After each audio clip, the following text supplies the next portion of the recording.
The Finance Committee meeting formally to order. We are rarely videotaped, but I'm sure there's a disclaimer that I have to make that we are being videotaped, and so your likeness can be used, and it is a public meeting after all anyway, so everything we say would mostly be written in minutes as we go.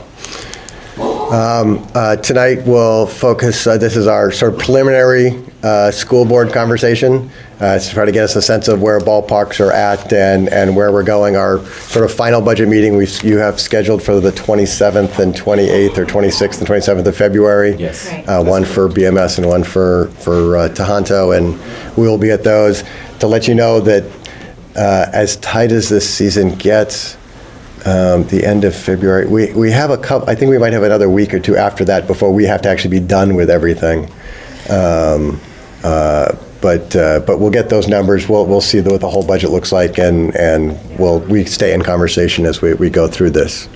The PowerPoint thing that has a December date on it, that you submitted to June, I just got on my way into this meeting, so I have not had a chance really to look at it. I'm assuming we're going over it. If you have updated ones, that's even better for us. So that one had the Boylston School. Yes. And I just pulled that out, so, Yep. so you have just your schools.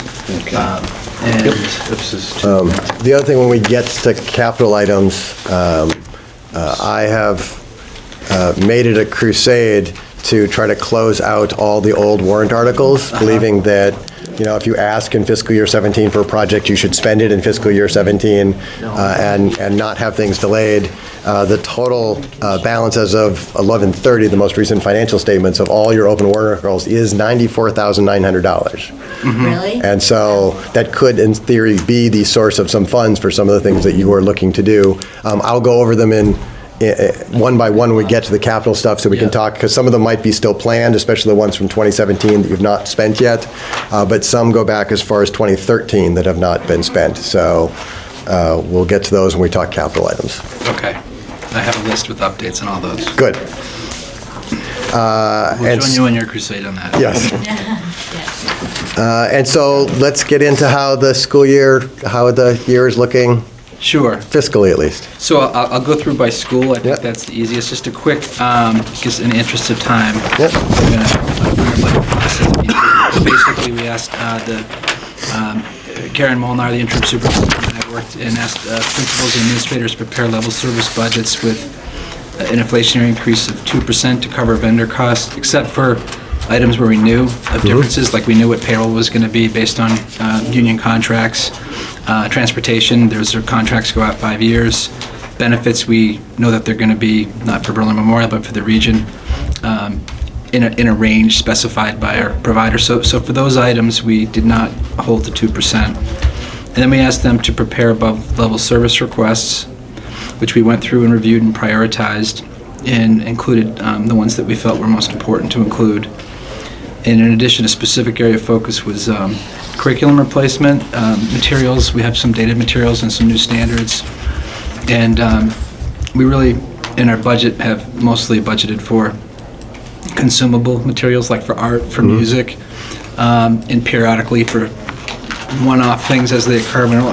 We haven't really had a comprehensive plan, and we took a step this year in developing a 5-year view, but focused really on the first year.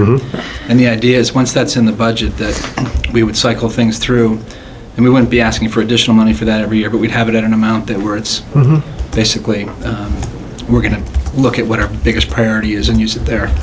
So and then we took the same approach with technology. We have some equipment that is dated. It's kind of become dated now at Tohoto. At Berlin Memorial, we really didn't need to fund the technology replacement because we felt like we were fairly current there, and we've been able to keep up with needs. But those were the areas of focus that we wanted to roll into this year's budget. The next slide shows student enrollment trends. I'm not going to comment on that. It's just informational. It's a picture of the school before the pellet boiler silos there. Get a new picture. And there's some highlights of the school, which I think, again, in the interest of time, I'm not going to go through. And then what I thought I would do is talk about what is above-level service first and highlight that so that you know what's different than what's been in the budget in the past. A decision was made during the summer to modify our special ed staffing and add a half-time school psychologist and offset that with a reduction of a third of an FTE of a special ed team coordinator. The administration and From a cost standpoint, that's probably not an even switch. it was even in the district that got the less experienced psychologist, Right. which was Boylston, and it was not even in Berlin. However, the reason we wanted to have a full-time psychologist so we now have a full-time psychologist in each elementary school, which does provide some backup when the principal's out of the building for significant issues that could arise, which we really don't have right now. At the high school, we have an assistant principal. We do have a psychologist there as well, but this provides, well, it meets needs and provides a safety Yep. net. An additional paraprofessional, I note that there's no budget impact, but I note it's an additional position. There's an offsetting reduction and not a district tuition, but since it's an additional position, it's just highlighted. In addition to that, I mentioned the curriculum, there's a paraprofessional. We looked and benchmarked our paraprofessional staffing. We had anecdotal information in the building, but we had looked and benchmarked our paraprofessional staffing to other districts and saw that we were fairly well below kind of what the standard was for paraprofessional staffing to student population, which supported the case that the school was making. So Although, don't we also pay teachers a little bit above average as well? we do, but we don't pay retirement benefits, so that those offset. But just from a workload perspective, we are light on paraprofessionals. We're getting to the point where it was challenging to provide coverage to meet student needs. The curriculum replacement is fairly modest, but that's included in the Berlin Memorial budget. We also looked at the number of, we've made some significant investments in all three schools in Chromebooks, other technology, but we've had the same two staff people who are responsible for, the manager's responsible for procurement, management, and the other person is a qualified, very highly qualified network technician. They both do one-to-one device support. They're not dedicated, so we benchmarked our tech staffing, tech support relative to number of devices, and we're well below the standard. Even with this FTE, we'll be below the standard. Yeah, but the reason you go to Chromebooks is Chromebooks require almost no support whatsoever. I mean, that's why my agency is, we've moved from laptops to Chromebooks, is the amount of support we need to do the Chromebooks. I get no calls to our help desk about our Chromebooks.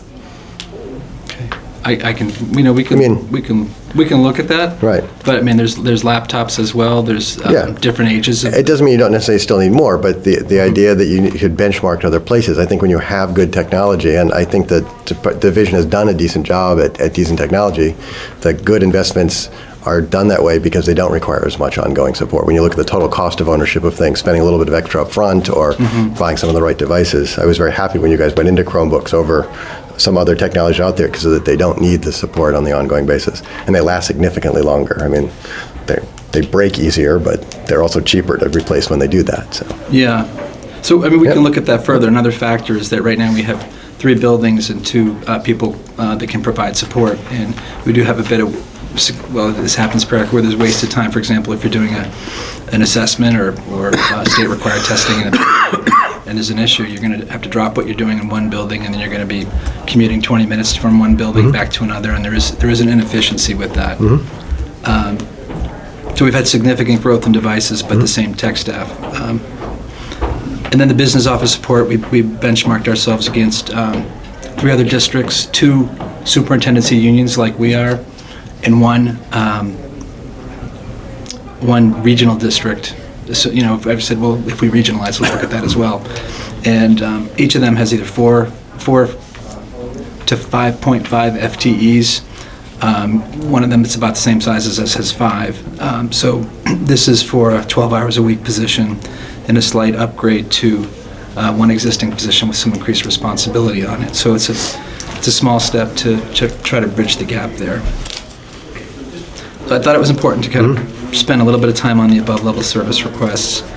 This next slide is just a trend. Last year, you might recall, we had a 1% increase. And then this shows the trend over the years. What it results in on the next page is $134,000 increase, or 4.6%, based on our preliminary first pass on that. And these key drivers are identified. I talked about some of these already. I'll just comment on the ones that I didn't.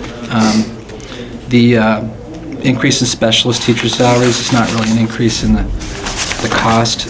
Some of it's an increase in the position, but we had some surplus funding left over from a prior year in a grant that helped us offset the impact of the general fund, which we've now used up. So that's a big piece of that.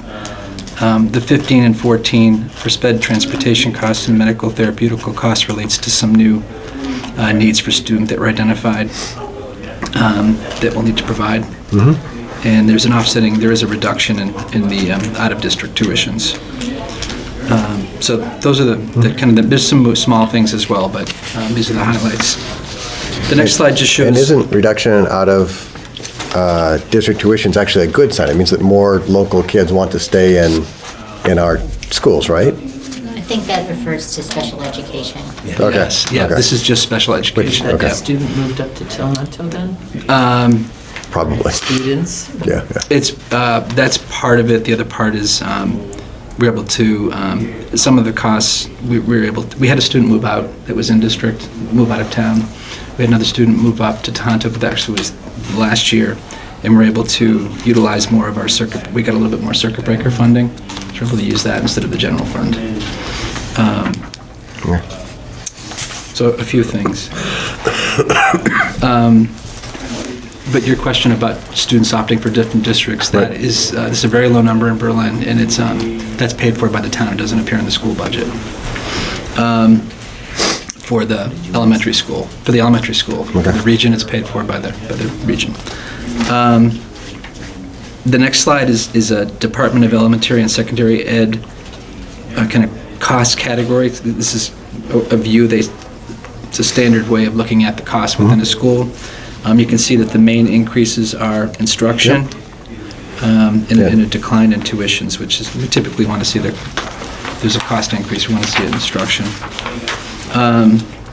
This just highlights what the categories are. I'm going to get myself a time check. The next slide shows other revenue sources beyond the general fund.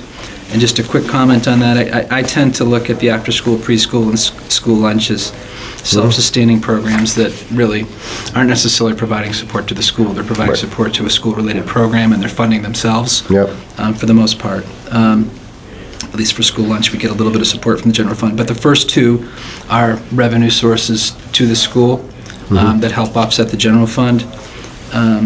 We have, I think, fairly healthy school choice reserve balances in Berlin Memorial, and we've kept the use of it constant year over year. One of the benchmarks that I've heard from kind of a survey of their business managers is to have a target of about 1 time your annual revenue of school choice to try to keep as a balance. So we're fairly comfortably above that.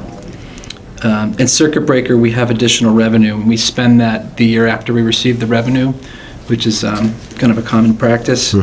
And so the amount that we'll spend next year is a significant bump up from this year.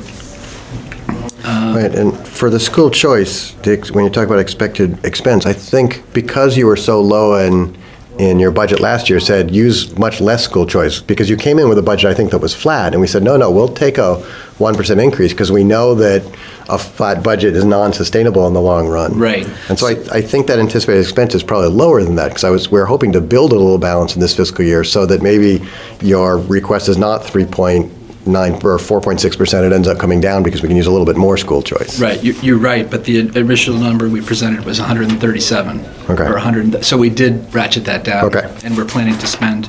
Okay. And if we have money left at the end of the year too, we look at, do we use a little bit less school Yep. choice? So we are mindful of kind of maintaining some reserves in case a problem happens, or for a difficult year. So I think, all in all, we're in decent shape there. The next slide shows the view that, basically, it's the same 5-year trend of the budget, but it shows how much is the general fund and how much is the revolving funds.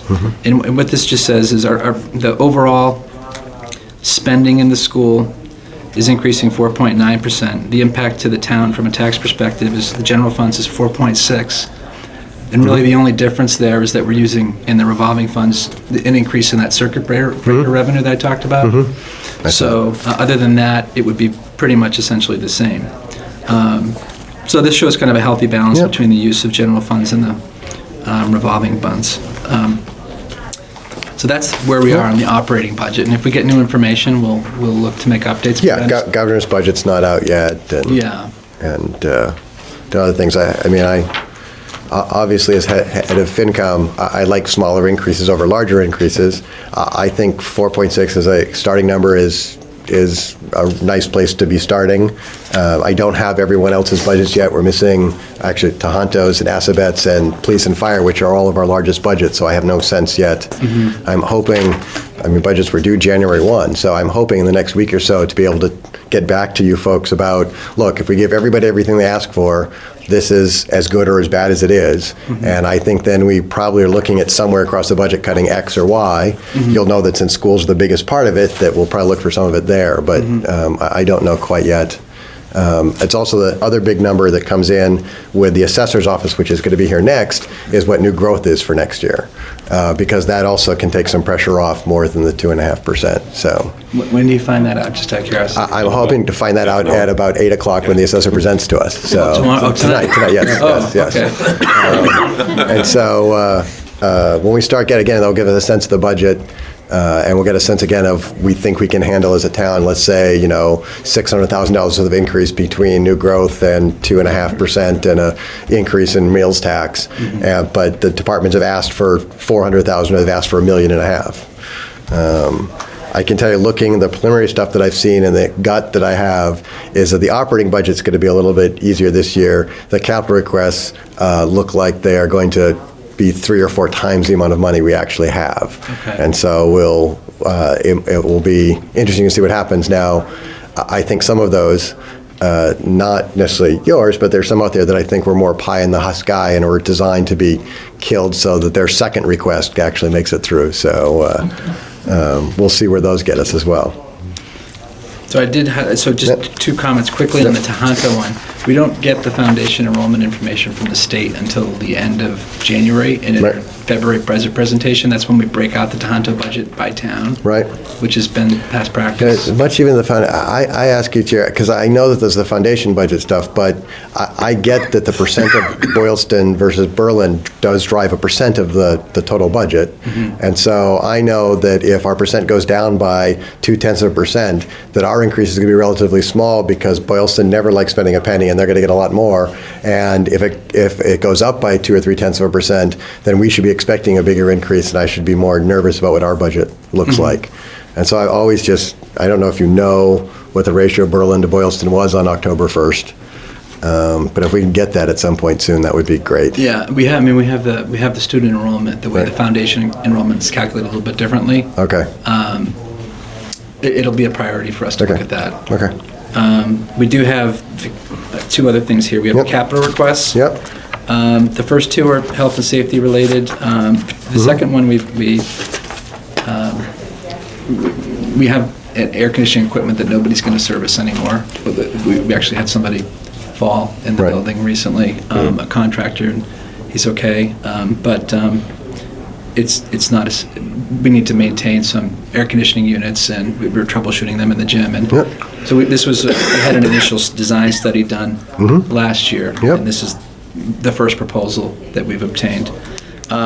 If we are in a position where we need to make a cut, I would be comfortable pushing back the building. The building condition analysis is intended to help us drive our capital improvement plan. And, that's something that we Yep. think we should do, but it doesn't have to happen this year.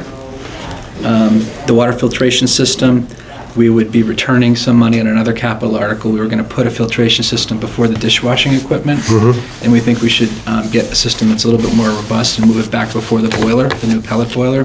It'll preserve the boiler and multiple pieces of kitchen equipment. So it was initially a small item that was going to be $4,000, and we think for $16,000 we'll get a lot more bang for our buck, and we'll return the other money. okay. And the playground replacement, I think I'm the best person to speak to, but we have worked with the playground committee. They've shared a lot of information at the school committee meeting. They've identified grant funding that will help offset the costs, and they've said they're also going to the town through the Highland Commons Good. Fund.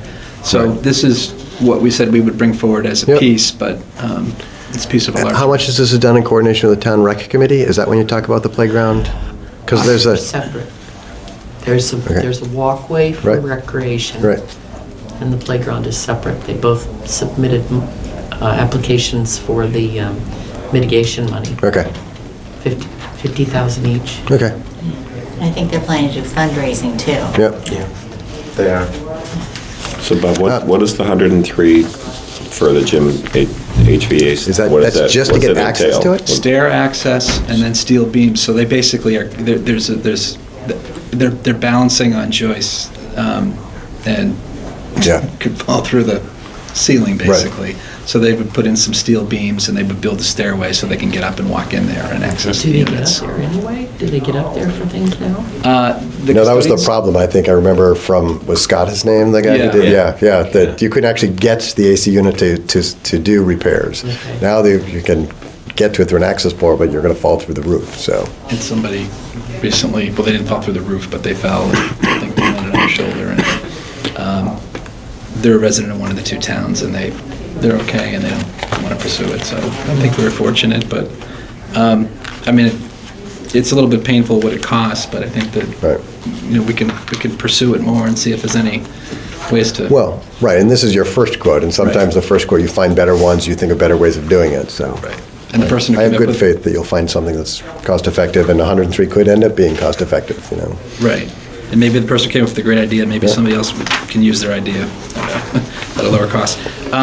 So in the Use the interest ladder of time, we have we Yeah. have three things left that we wanted to talk about. Right. One is regionalization. Yes, which I love to spend time on. I want to go over your current open articles. I have all those right here. Okay. Let's see how close your list matches my list. So we have some money to return.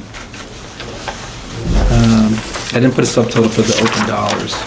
Right, so. you won't see our So when you talk encumbrances. about maintenance and boiler repair, that first one you say is completed, but when did you submit that? Because I have June's latest financial statements that still shows 11,434 in that account.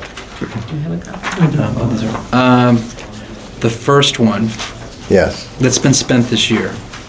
You say that again. I have June's financials from 11/30, which is the most recent one the town has, that says that there's still 11,434 balance in that fund. So she must not, so I did approve a couple bills for the boiler on warrants in December. Okay. And recently at a school committee meeting last night, a couple were presented, and we would have used up any remaining funds on the capital articles. I don't know why we used those. You and I at least think enough alike that your list and my list are in the same order. Well, yeah, I sorted it by the year. So the one that has 13,620 left in it, what is it, article, line, That's encumbered, and that. Used for pellet boiler project, work completed, invoice due in next, or on close this cycle, okay. So that will be completed. The roof repairs from 2014, those funds will be returned for 19, that's almost $20,000. The other one that's completed, there's a small one for fire protection.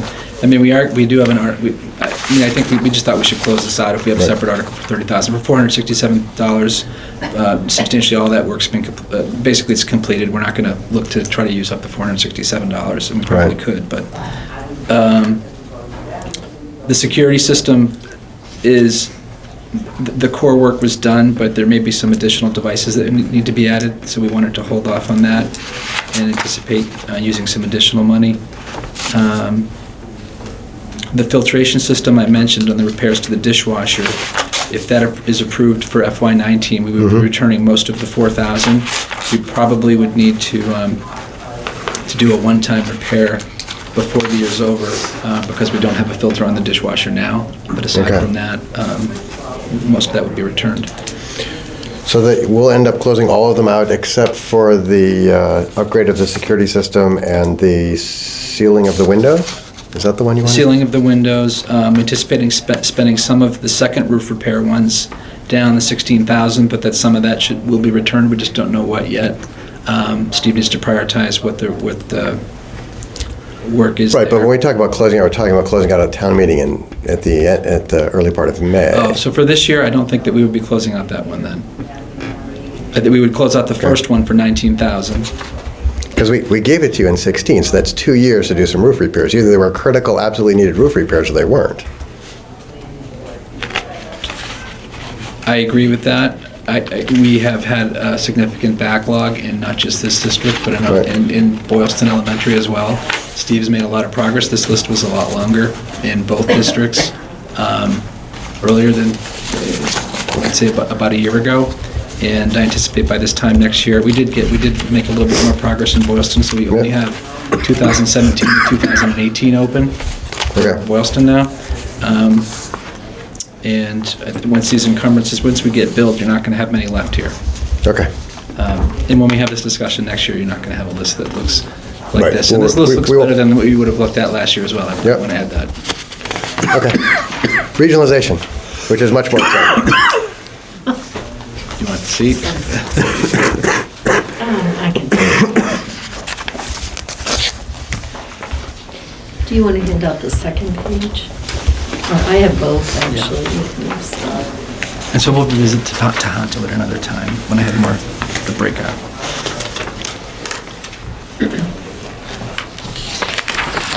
This relates to this.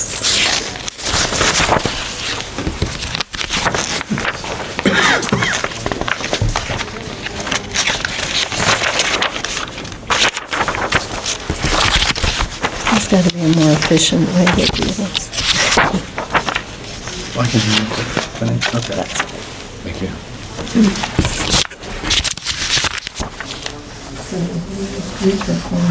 You need it? No? Are you all set? I'll hold on.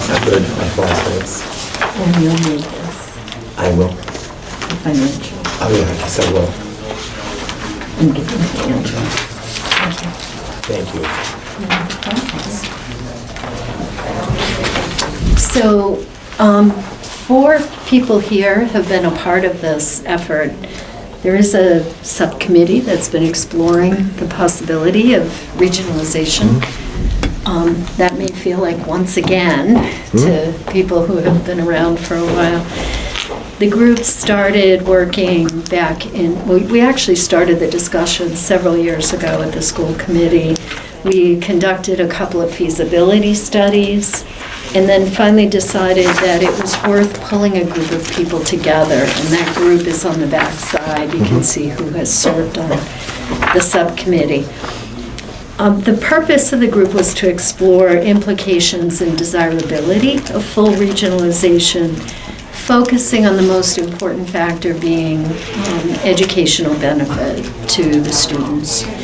And we saw presentations, we talked with educators, and there was a lot of discussion about a huge benefit of regionalization being a fully integrated and aligned curriculum. We actually had a presentation a short time ago showing results from MCAS 2.0, and there was one example where we kind of said, yeah, that's what we're looking at, where one school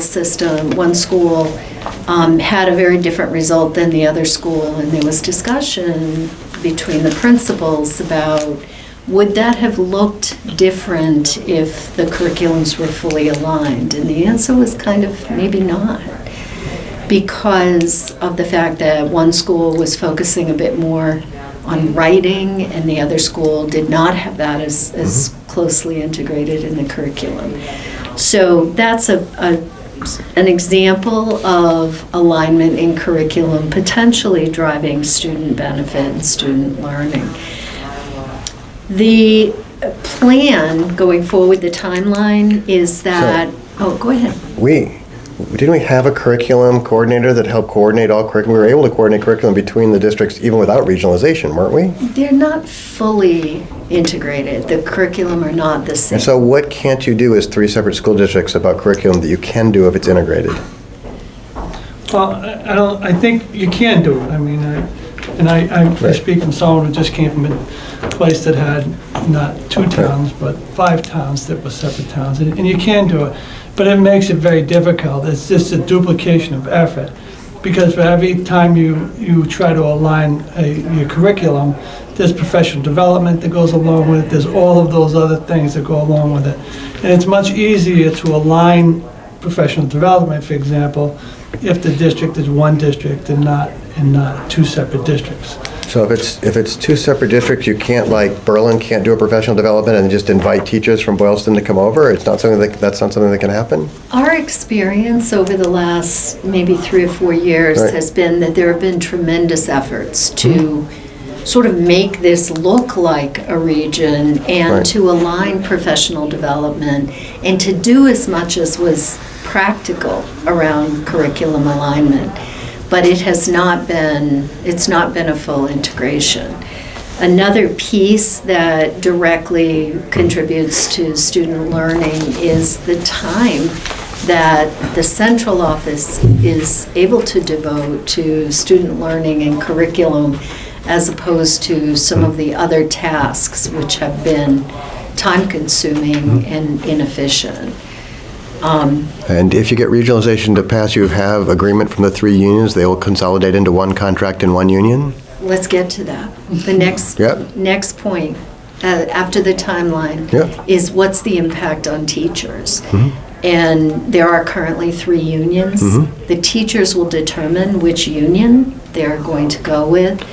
And when you say an individual teacher will choose between each one of the 3, or you're going to say they're going to vote? The teachers will And so there is agreement between the 3 unions that there will be a vote to which one of those 3 will represent all the teachers in all 3 schools. There is. I've gone through a couple of mergers where we think we're going to do that, and it turns out it doesn't, and we still have 4 union contracts, and one represents this office and one represents that office, and it saves nothing, so. Right. There's actually conversation right now. The legal counsel just sent us something today where the unions have met, they've had a discussion, and they want to learn some more from us.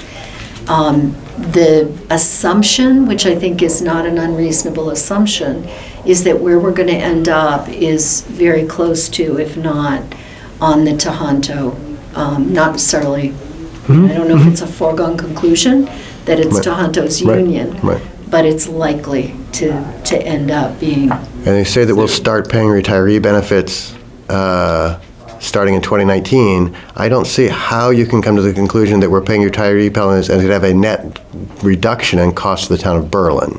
Because if we have to pay retiree benefits, because if we do retiree benefits, we have to now do it for all town employees. Why? You That, we don't? There won't be Berlin town employees if you regionalize. There'll be regional town employees, so you would not need to. Okay. And we'd actually, in year 1... That explains why my information is different. Thank you. Okay. Yep. So, a couple other quick things about impact on teachers too. As you just pointed out, the Berlin teachers would, they would be eligible beginning in 2019. That doesn't mean there would be somebody who's immediately receiving There retirement would not benefits. unless they retired on the first day. Right. Boylston teachers will see a reduction in their health insurance costs, and there will be some salary adjustments to bring people to the same salary scale. That does not have to happen in year 1. Bob happens to have done the financial analysis, making the assumption that it was done all in 1 year, but it could in fact be phased. My understanding though is the benefits have to be aligned in year 1. So one of my concerns going along as someone who has actually no kids is that I have been very happy that the town of Berlin, I think, has been good at investing in our schools. Yep. I think we pay more per student than Boylston does right now. We are rarely, I think, the committee that tells you folks to spend less money in Tohoto and have nervousness that all this investments we've done to put together, which I think is a fairly decent school system, that we fight with Boylston more than we do now when it comes to running of our own elementary school, they have no say in now, but even Tohoto levels. So And so how do we get them to commit that they're going to spend money on some of this stuff? Well, a big piece of the conversation, and actually Stan was one of the leaders in helping us really understand the concept of local control, because we kept hearing it as a theme. And so at one of our meetings, I said, Stan, what does that mean to you? Like, how do you define that? And what you just said is exactly what he said. It's the ability to invest in our schools to the degree we want to. We have, over a period of time, looked at a couple of different options and methods. The statutory method produced some outcomes that were not desirable for us.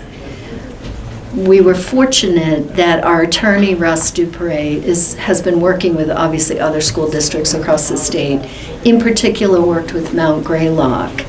And they had a similar situation. He was able to gain approval from DESE for an alternate method, which provides local control to each of the two communities. So Berlin will continue to have the opportunity to invest in your elementary school the way that you want to. Boylston will have the opportunity to invest in their school the way they want to, and obviously the way we all could afford. So can we pay our teachers what we want to? You cannot. No. That's still probably the standard union contracts, not going to make the difference. Right, you cannot. But whether or not we want to replace the iPads this year, replace the spend the money on the playground, you know. Will There won't be warrant articles that come here asking to replace the playground over at Boylston Memorial. Let me just follow up on that. Will the Boylston teachers pay, will we end up paying for their pay raise? You end up, no. The Greylock method assigns the cost of the elementary school to the town they reside in. Right, this Which request is- can't be unique across the state where this town wants, in a joint school district, wants a little more control over their elementary school, but is fine with joint union contracts, shared music teachers, shared PE teachers, shared psychiatrist, psychiatrist, psychologist.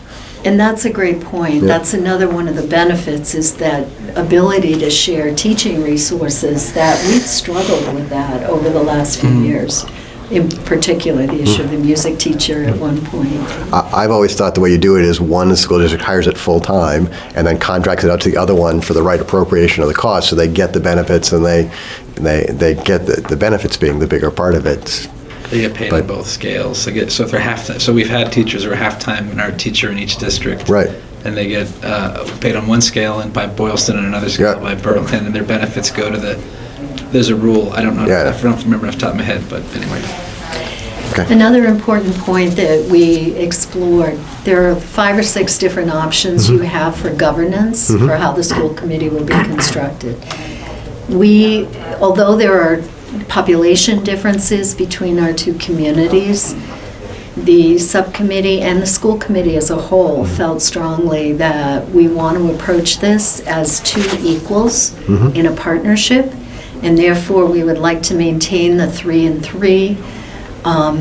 And so there is a method to do that. The only thing is, what it will change is school committee members will be elected biennial?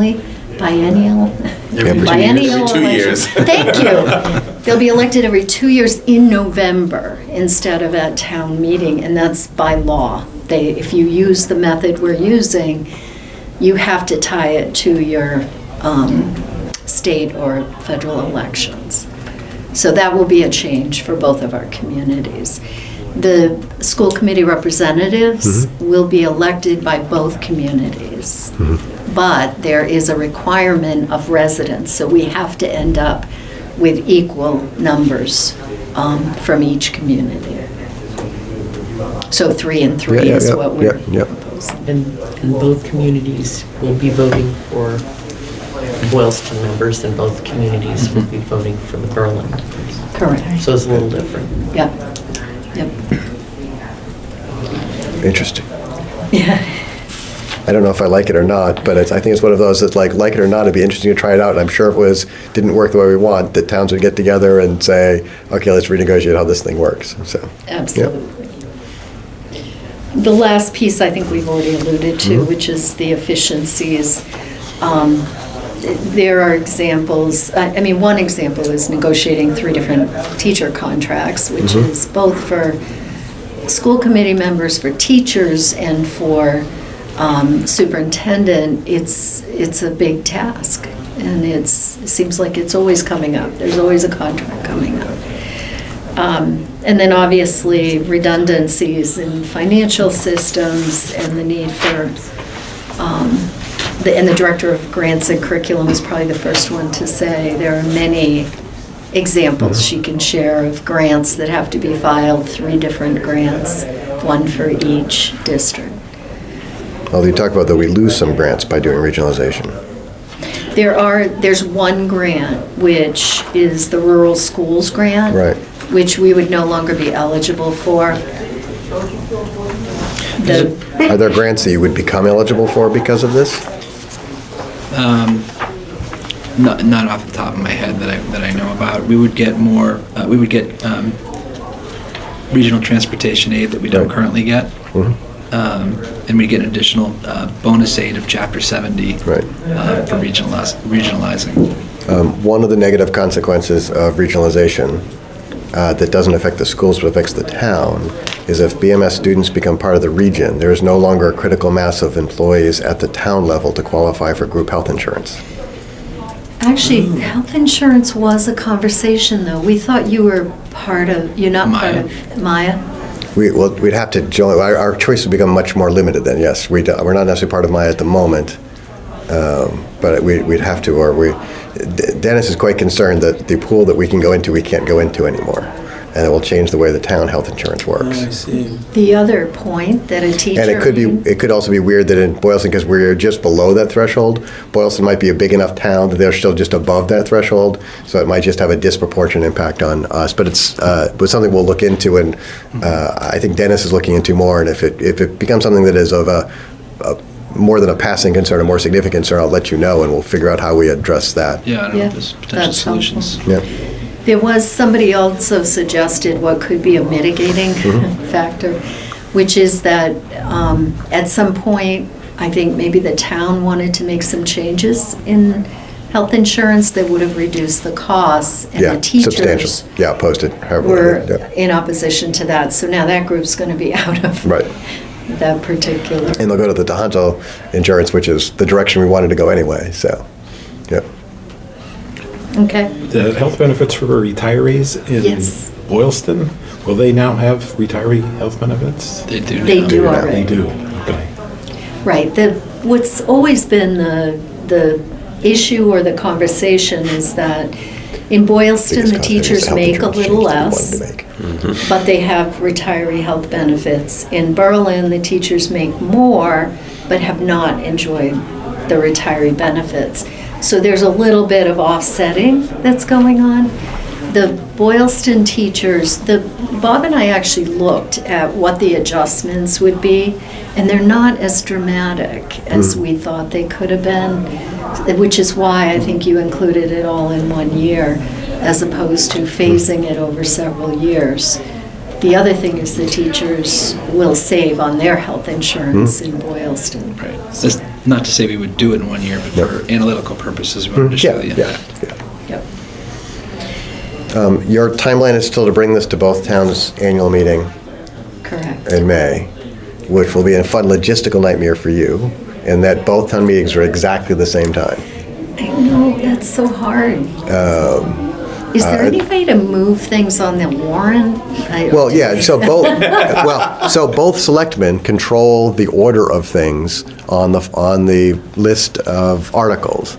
And so it could be a little bit of, you, especially if you're playing the middle person, just, flip a coin and say, okay, Berlin, we want to be as early on the agenda as we possibly can be. And there's obviously some housekeeping stuff you have to do first, but if we're 50 articles for the night, you maybe are 11, and then you tell Boylston you want to be later, and they get you in line on 30 or something like that, or you flip that you get to Boylston as early as you can get, and we make you 35 or 40 on our agenda. And then you can be the second night. Then you can be the second, right, then you can be the second I night, think we right. want to be at the top of the Berlin Right, right. It's really a Bert- top, because we have to go through the town budget first, and that takes a little while. Yeah, you can always do motions on the floor, especially if you have the moderator clued in ahead of time that says, Yeah. look, after we do the, setting who the person is, that we are going to take Article 13 and move it forward. And that in some respects, you can even put on the Berlin Facebook page, like, look, the intent is, because they're happening at the same time, we're going to move this early. So if this is year one, get there early, so that people are all, we've done as much as we can tell people that we're doing it early. Or I tell Barry that, look, I don't feel the need that the budget has to be done before we do any of the warrant articles. This And affects- and this one has no, Yeah. this doesn't affect the budget at all, doesn't affect capital items, maybe it is earlier. I think you should be putting together your communication plan, your game plan, your how you're going to convince people that your end game is the floor. If you don't think you're walking in with 2/3 or whatever support you need, I don't think you're going to do a lot. And there's not a lot of convincing that goes on that night. It's the open meeting at 19 Carter. It's school board hearings that are open about it. It is going to Lowe's Variety at 8 in the morning and talking to those folks. It's Pizza night. Pizza night. It's it's hitting all the Just saying. the fishing the fishing derby, and having people hang out there and answering questions. It's having parent teacher, having the PTA get involved and do this. I think we just saw at the last town meeting with the what is it? The drive-throughs. That the town has historically always been opposed to drive-throughs. The planning commission was sort of moving forward on it. The selectmen and FinCom were sort of moving forward on it, but that didn't do any sort of footwork ahead of time. There's not enough groundswell to make it happen. You got to find those people who will be the groundswell to make sure it happens if you're going to try to get this done. I'm still not convinced I'm going to vote for it, but it doesn't mean I won't give you advice on how to get the positions you want done on it. Is there advice you could share in terms of the information that we're providing, or the things that are still lingering concerns for you that if we could address, that you might feel? I still go back to the disconnect I still see between the most important factor of doing this is the educational benefit for the kids, and the biggest benefits at the bottom are efficiency, which is about filing reports, financial systems, and teacher contracts. The word kids doesn't show up in that line at all. That's why it's at the bottom. And Yeah. it does, that in fact it does directly connect, to be honest with you. And so for me. See at the top Yep. where it talks about additional time available to improve student Yep. learning? And I might, 'cause That's where that time. for me, I saw this as the purpose statement and down here as the benefits. This is where the benefits we're going to see by doing this. And so maybe you need something that is clearer, like the purpose was to, improve the way the schools work and the vision, and here's the list of benefits we're going to see. I don't know, this is going to be a great small chart for geeky people like me, but for the most part, us, but for the most part, I think the average people are like, this is where the town of Berlin is going to benefit by doing this. Yeah. And then people will debate about whether or not they agree those are benefits, but. I think that's good And the advice. more often you can say the kids. specific. The kids, we're going to be able to have a more stable music teacher because it'll be a full-time music teacher we can split between the two, the schools. And I think we're going to keep one longer, which will the benefit be our students. And these are the areas where I've heard generally that you lose it because they're part-times here and there, and so nothing ever works. I think that is our guess there. A little later than I was expecting, which is great because they gave us a few minutes. You wanted what was the other thing besides regionalization? Tohoto, no? Oh, no, I have a Tohoto Right. budget, but I don't have it broken out by town. That's So- fine. So you have it. And I also just want to say, if you have any questions about, so we went through this fast, just Yep. feel free to email me or email me and Jeff. I'll just say one thing, Yep. put a face on it, and tell the story. So this is great, lots of information, but you've got to tell the story. People Yeah. want to hear about That- it. And put a face on it that Yep. is comfortable, that people can wrap their arms around, rather than, Well, this is kind of This is good. designed for Yeah. It's good. FinCom. Yeah, it is. Yeah, no, it and is good. boards Yeah, of yeah, yeah, selectmen. so you Yep. wanted suggestions? And- But that's I a would say- great And you might not have suggestion. handouts, but I think having the stories in the back of your brains, like, remember this teacher? Well, when she moved from Berlin, again, it's the music teacher I remember that moved from like Berlin to Boylston or Boylston to Berlin, and then like lost all the seniority and lost the benefits and had to start from scratch. But to me, that really was staying in the same district. Well, that teacher wouldn't have done that and might have stayed around longer. And I'm sure there are a half Instead dozen of stories moving like to that the I don't know about that are other paraprofessionals and others that we lost for those same reasons. That's great. That's really good advice. Helpful. Thank Great. you. Yeah. Thanks. Thanks. If you have other Thanks a lot. questions Thank you. that come up, Yep. let us know. And it was great to meet you. Yeah, it's good meeting you too. And hearing our overlaps, we're likely to cross paths again. I know it. I just put the Safe Homes benefit in my calendar for May May 4th, I was Yep. just going to tell you, at the Yep. new Ace Marriott. Yep, I just booked that night out, so I know I'm going to be there. Thank you. Great. I'll probably send you an email. separately. Good. Yeah. No, we never I need that. I don't, do you want to stay for the assessor stuff, or are you going to be fine? Friday tomorrow. Okay, that's fine. Friday. Thanks. Thank you guys so Thanks. much. What time is